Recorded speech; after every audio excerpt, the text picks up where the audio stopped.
माँ दुर्गा जी की तीसरी शक्ति का नाम चंद्रघंटा है।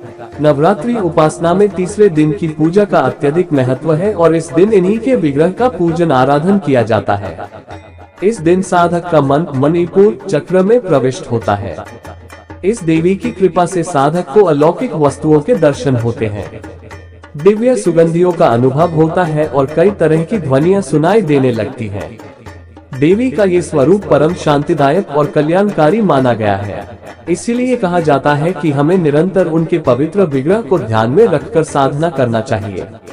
उनका ध्यान हमारे इहलोक और परलोक दोनों के लिए कल्याणकारी और सद्गति देने वाला है। इस देवी के मस्तक पर घंटे के आकार का आधा चंद्र है, इसलिए इस देवी को चंद्रघंटा कहा गया है।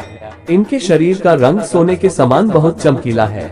इस देवी के 10 हाथ हैं। वे खड्ग और अन्य अस्त्र शस्त्र से विभूषित हैं। सिंह पर सवार इस देवी की मुद्रा युद्ध के लिए उद्धत रहने की है।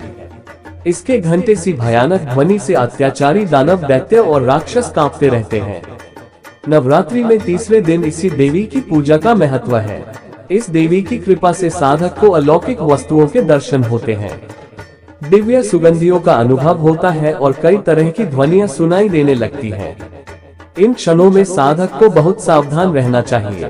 इस देवी की आराधना से साधक में वीरता और निर्भयता के साथ ही सौम्यता और विनम्रता का विकास होता है। इसलिए हमें चाहिए कि मन, वचन और कर्म के साथ ही काया को विहित विधि विधान के अनुसार परिशुद्ध पवित्र करके चंद्रघंटा के शरणागत होकर उनकी उपासना आराधना करना चाहिए।